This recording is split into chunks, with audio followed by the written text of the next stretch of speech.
Junior inter ఎంపీసీలో state first rank 469 మార్కులతో మన Karimnagar Kota institute Vijayabheri IIT JEE NEET foundation అడ్మిషన్లు జరుగుతున్నవి. ఫోన్ 8886662924.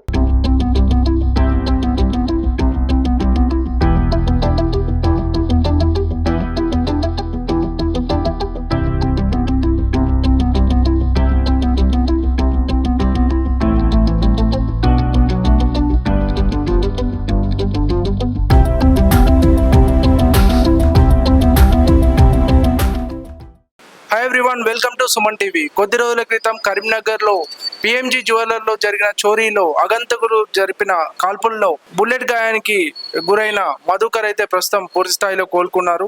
ఒక రకంగా చెప్పాలంటే మధుకర్కు ఇది ఒక పునర్జన్మ అని చెప్పొచ్చు. ఒకసారి మధుకర్ మాటల్లో విందాం. మధుకర్ ఎలా ఉంది ఇప్పుడు? బాగానే ఉంది ప్రజెంట్. ఓకే. ఆ సంఘటన నుంచి పూర్తిగా తేరుకున్నావా? పూర్తిగా తేరుకున్నా.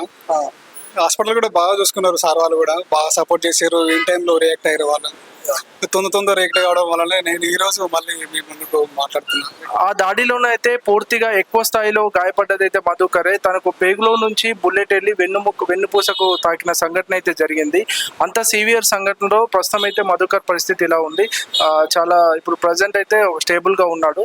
సో ఒకసారి మధుకర్ మరి ఇంకెన్ని రోజులు రెస్ట్ అవసరం అంటున్నారు డాక్టర్? ఇంకొక 10 days వరకు రెస్ట్ కావాలని చెప్పేసి అన్నారు. మళ్ళీ ఒక 4 days లో స్టిచెస్ మొత్తం ఓపెన్ చేసేస్తామని చెప్పేసి అన్నారు. ఓకే. మీ జ్యువెలరీ యాజమాన్యం మరి ఎలా స్పందించారు? వాళ్ళు కూడా పాజిటివ్ ఉన్నారు, అందరూ సపోర్ట్ ఉన్నారు. వాళ్ళ సపోర్ట్ వల్లనే మేము ఈరోజు ఇట్లా లేకుంటే ఇప్పుడు పూర్తి స్థాయిలో మంచిగా నడుస్తున్నారు. ఆరోగ్యపరంగా ఎటువంటి ఇబ్బంది లేదు. ఇబ్బంది కూడా ఏం లేదు.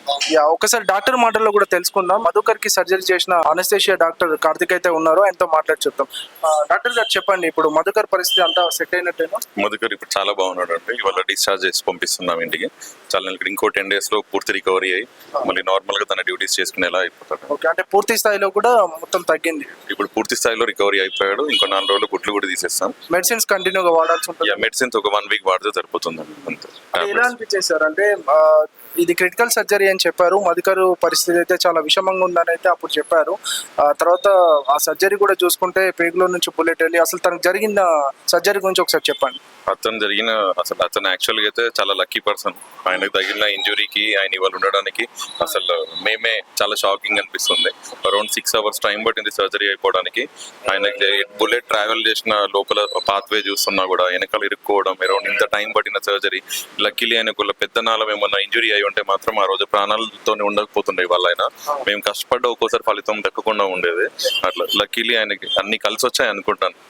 చూసారు కదా, మొత్తానికి అయితే ఈ ఘటనలో అత్యధికంగా గడిపిన మధుకర్ అయితే ఇప్పుడు పూర్తి స్థాయిలో కోలుకున్నారని డాక్టర్ చెప్తున్నారు. ఇంకో 10 రోజుల్లో కూడా తను మళ్ళీ తన వర్క్ చేసుకోవచ్చు అని కూడా చెప్తున్నారు. సో ఈ సందర్భంగా హాస్పిటల్ యాజమాన్యం కానీ సిబ్బంది కానీ తనకి కేక్ కట్ చేయించి మరొక పునర్జన్మ ప్రసాదించిన డాక్టర్కి మా సుమన్ టీవీ వరకు ధన్యవాదాలు. మరి మధుకర్ కూడా కంగ్రాచులేషన్స్. సో మొత్తానికి అయితే మధుకర్ పరిస్థితి ఇలా ఉంది. మధుకర్ వాళ్ళ కుటుంబ సభ్యులు కూడా ఉన్నారు, వాళ్ళ వైఫ్ అయితే ఉన్నారు ఇక్కడ. అమ్మ చెప్పండి, మీ పేరు? రజిత. అమ్మ, మధుకర్ కు మళ్ళీ ఇది ఒక పునర్జన్మ అని చెప్పొచ్చు. దాడిలో ఎక్కువ గాయపడ్డ వ్యక్తి అయితే మధుకరే. ఎలా అనిపిస్తుంది? ఇప్పుడైతే ఓకే, కానీ మేము ఇలా సంఘటన అయ్యేసరికి చాలా భయపడ్డాం. కానీ హాస్పిటల్కి వచ్చిన తర్వాత తొందరగా వీళ్ళు ఒకటేసారి వాళ్ళు రావాలి వీళ్ళు రావాలి ఇన్వెస్టిగేషన్ కావాలి తర్వాతనే మేము సర్జరీ చేస్తామని ఏమనలేదు. తొందరగా సాయం తీసుకొని థియేటర్లో తీసుకెళ్ళి సర్జరీ చేశారు. అన్ని వాళ్ళే చూసుకున్నారు ఏదైనా. అంటే ప్రమాదం జరిగినప్పుడు ఆ విషయం తెలిసిన తర్వాత మీ రియాక్షన్ ఎలా ఉంది? అంటే ఎవరికైనా ఏమనిపిస్తుంది, బాధ అనిపిస్తుంది కదా. అంటే రోజువారీ జీవితంలో రెగ్యులర్ గా జాబ్ పోయేది, అంటే హఠాత్తుగా ఇలాంటి జరిగేసరికి అనుకోలేదు. అలా బయట కూడా బాగాలేదు. ఏదైనా ఇంకొంచెం పోలీసులు కూడా కొంచెం శ్రద్ధ తీసుకోవాలని అనుకుంటున్నాం. సో ఇక్కడ ఇది పరిస్థితి. Stay tuned to Suman TV. Cameraman వేణుతో సదాచారి, కరీంనగర్ నుంచి.